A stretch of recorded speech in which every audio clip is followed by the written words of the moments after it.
नमस्कार। Hindi educational channel में मैं आपका स्वागत करता हूं।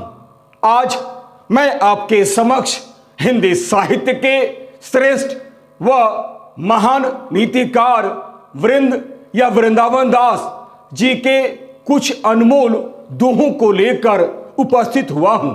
वृंद के दोहे विद्यार्थियों के लिए कई दृष्टियों से महत्वपूर्ण है। तो आइए अब मैं इस वीडियो के माध्यम से हिंदी साहित्य के श्रेष्ठ व महान नीतिकार वृंद या वृंदावन दास जी द्वारा रचित कुछ अनमोल दोहों के शब्दार्थ सहित अर्थ या भावार्थ आपके सामने अत्यंत ही सरल भाषा में प्रस्तुत करने की कोशिश करता हूं। इसे आप ध्यान देकर सुनिएगा।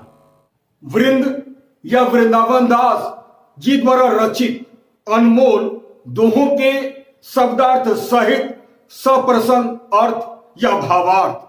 10वां दोहा ध्यान देकर सुनिएगा। फेर न हुए कपट सो जो कि जो व्यापार, जैसे हांडी काट की चढ़े न दूजी बार।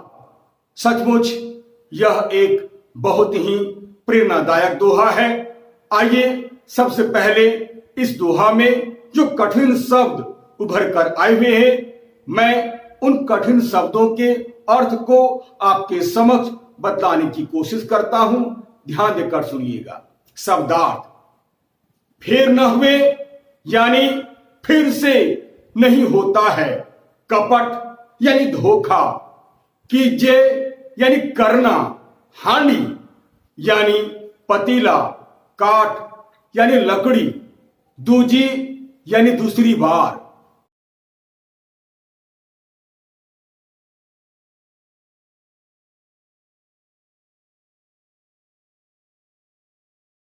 संदर्भ।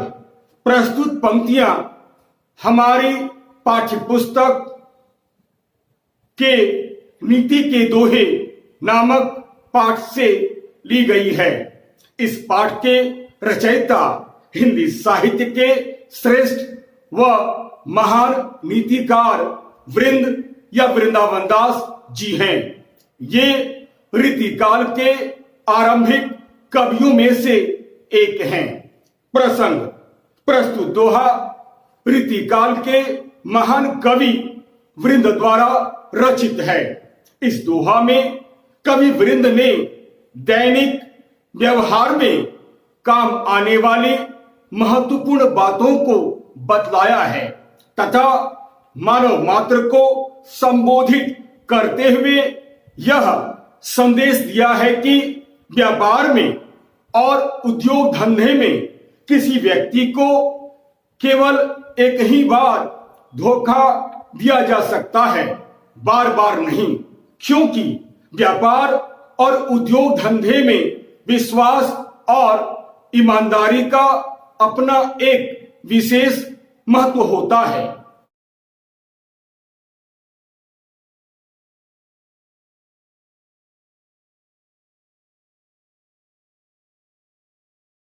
आइए अब मैं इस दोहा का अर्थ या भावार्थ आपके समक्ष प्रस्तुत करता हूं। ध्यान देकर सुनिएगा। मैं एक बार पुनः इस दोहा को पढ़ता हूं। ध्यान देकर सुनिएगा। फेर न हुए कपट सो जो कि जो व्यापार, जैसे हांडी काट की चढ़े न दूजी बार। कवि वृंद एक बहुत ही अनुभवी तथा एक दूरदर्शी कवि थे। कवि वृंद कहते हैं कि किसी भी व्यापार और उद्योग धंधे में किसी व्यक्ति को केवल एक ही बार धोखा दिया जा सकता है, बार बार नहीं। व्यापार और उद्योग धंधे में किसी को धोखा देना या छल कपट का रास्ता अपनाना एक बहुत ही बुरी बात है। कारण व्यापार और धंधे में विश्वास और ईमानदारी का अपना एक विशेष महत्व होता है। व्यापार और धंधा विश्वास पर ही टिका हुआ होता है।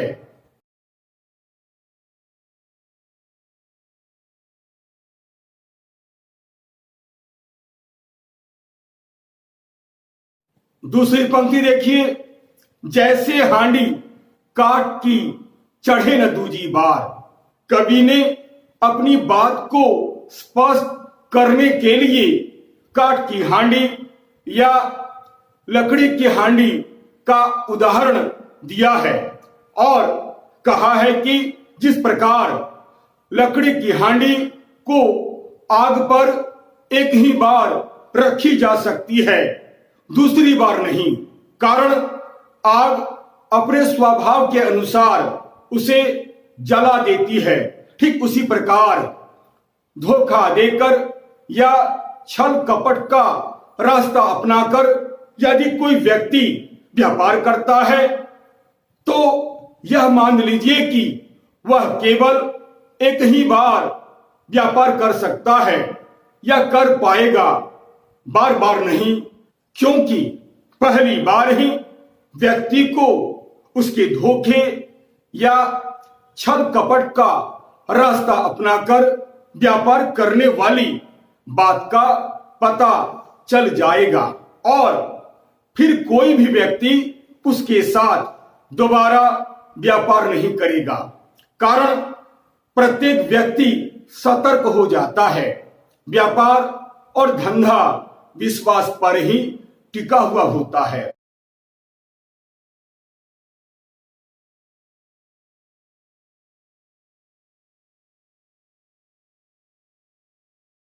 अर्थात लकड़ी की हांडी आग पर एक ही बार चढ़ सकती है, बार बार नहीं, क्योंकि पहली बार में ही यह जलकर राख हो जाती है। अर्थात हम किसी को धोखा देकर या छल कपट का रास्ता अपनाकर एक ही बार व्यापार कर सकते हैं, बार बार नहीं, क्योंकि व्यक्ति सावधान हो जाता है। अतः इस दोहा में कवि वृंद ने दैनिक व्यवहार में काम आने वाली महत्वपूर्ण बातों को बतलाते हुए मानव मात्र को यह संदेश दिया है कि व्यापार और धंधे में किसी व्यक्ति को एक ही बार धोखा दिया जा सकता है, बार बार नहीं, क्योंकि व्यापार और धंधे में विश्वास और ईमानदारी का अपना एक महत्वपूर्ण स्थान होता है।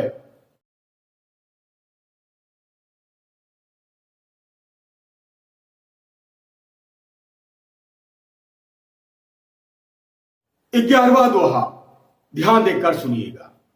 जो जाको गुण जान ही सो तिहि आदर देत, कोकिल अंबही लेत है काग निबोरी हेत। यह एक बहुत ही अच्छा दोहा है। आइए सबसे पहले कठिन शब्दों के अर्थ को आपके सामने प्रस्तुत कर देता हूं, ध्यान देकर सुनिएगा। शब्दार्थ: जाको यानी जिसके, गुण यानी गुण, जान ही यानी जानता है, सो वही, तिहि उसे, आदर दे सम्मान देना, कोकिल यानी कोयल, अंबही आम, लेता है लेता है या खाता है, काग यानी कौआ, निबोरी है यानी नीम का फल खाना।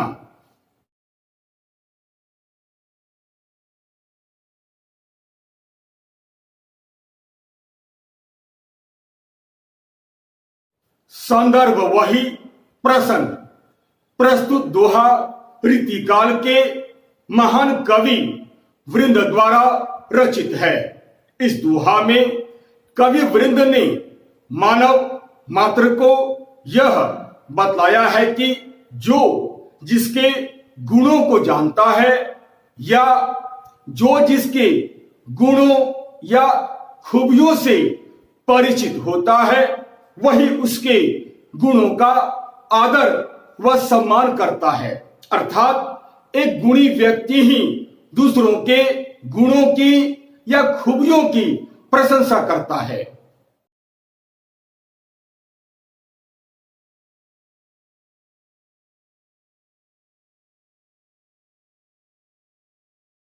अर्थ या भावार्थ, मैं पुनः एक बार इस दोहा को पढ़ने की कोशिश करता हूं। जो जाकू गुण जान ही सो तिहि आदर देत, कोकिल अंब ही लेत है काग निबोरी है। बहुत ही अच्छा दोहा है। कवि वृंद एक बहुत ही अनुभवी तथा एक दूरदर्शी कवि थे। कवि वृंद इस दोहा में कहते हैं कि जो व्यक्ति जिसके गुणों को जानता है, अर्थात जो जिसके खूबियों को जानता है, वह व्यक्ति उसी के गुणों या खूबियों का आदर सम्मान करता है। वह उसकी मुक्त कंठ से प्रशंसा करता है।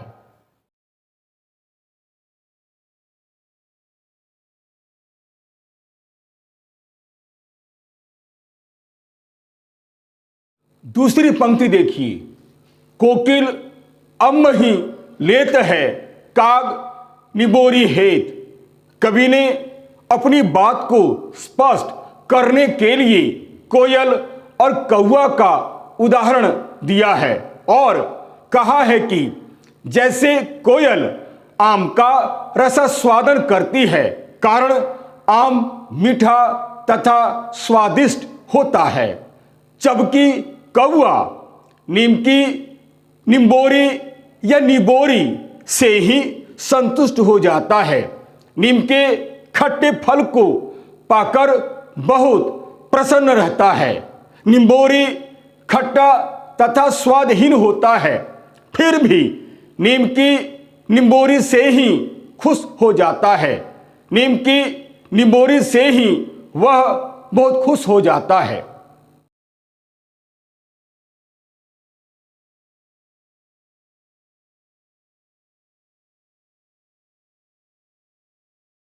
इस दोहा में कोयल गुणी व्यक्ति का प्रतीक है और कौवा अवगुणी व्यक्ति का प्रतीक है। इसीलिए कोयल आम को पसंद करती है और कौवा निम्बोरी या नीम के खट्टे फल को पसंद करता है। अतः इस दोहा में कवि वृंद ने मानव मात्र को यह संदेश दिया है कि जो जिसके गुणों को जानता है, वही उसके गुणों का आदर सम्मान करता है। अर्थात एक गुणी व्यक्ति ही दूसरों के गुणों की या खूबियों की प्रशंसा करता है। इसे कवि ने कोयल और कौवा का उदाहरण देकर बड़े ही सुंदर ढंग से समझाया है।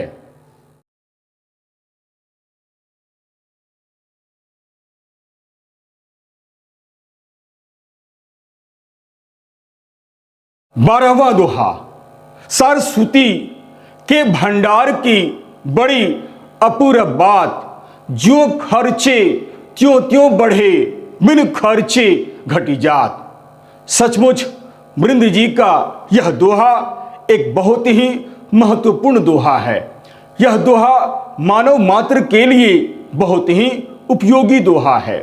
आइए सबसे पहले कठिन शब्दों के अर्थ को मैं यहां पर प्रस्तुत करता हूं, ध्यान देकर सुनिएगा। शब्दार्थ, सरस्वती यानी ज्ञान की देवी माता सरस्वती। भंडार यानी कोष या खजाना। अपूर्व बात यानी अनोखी या विचित्र बात।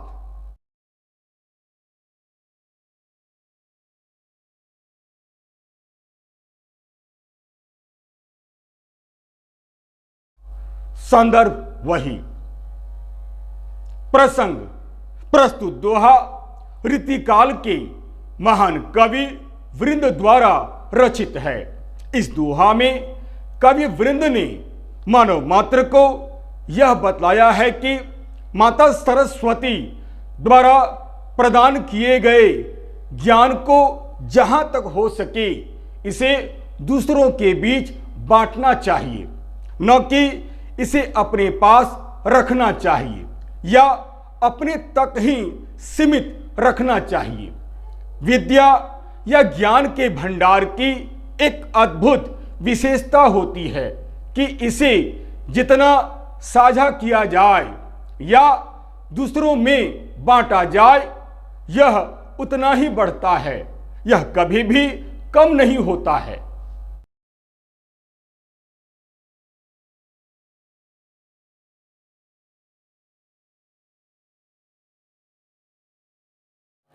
आइए अब मैं इस दोहा की व्याख्या आपके समक्ष प्रस्तुत करता हूं, लेकिन उसके पहले एक बार पुनः इस दोहा को पढ़ने का प्रयास करता हूं।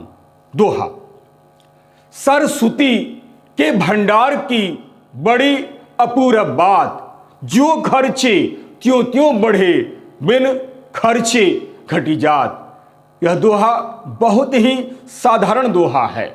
कवि वृंद एक बहुत ही अनुभवी तथा एक दूरदर्शी व्यक्ति थे।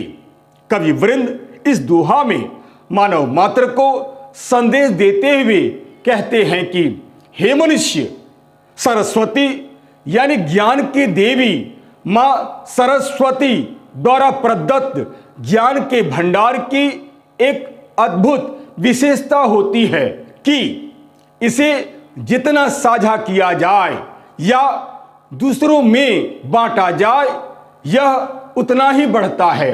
अर्थात विद्या की एक अनोखी विशेषता होती है। इसे दूसरों के बीच जितना फैलाया जाता है या बांटा जाता है, यह उतना ही बढ़ता है, घटता कभी नहीं है। व्यक्ति धीरे धीरे विद्या बांटने पर ज्ञानी हो जाता है। उसका ज्ञान कभी भी कम नहीं होता है, बल्कि उसका ज्ञान लगातार बढ़ते ही चला जाता है।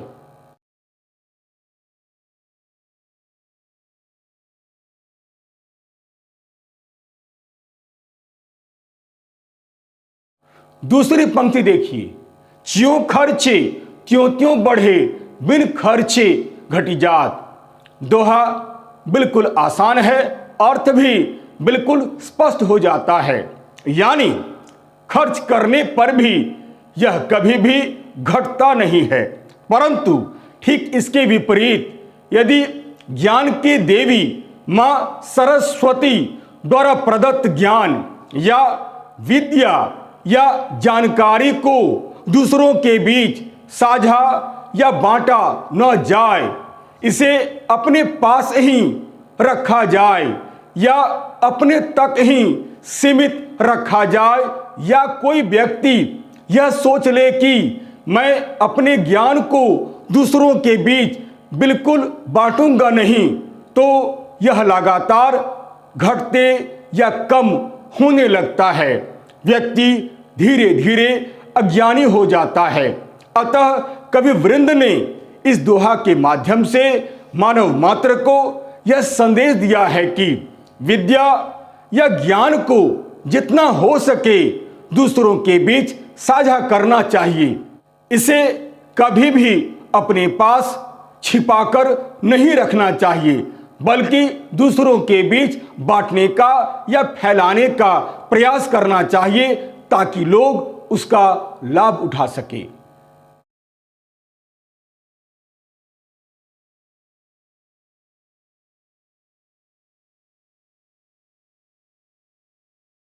यदि आपको यह वीडियो अच्छा लगता है तो आप इसे लाइक करें, शेयर करें और तो और सब्सक्राइब करना आप बिल्कुल नहीं भूलें।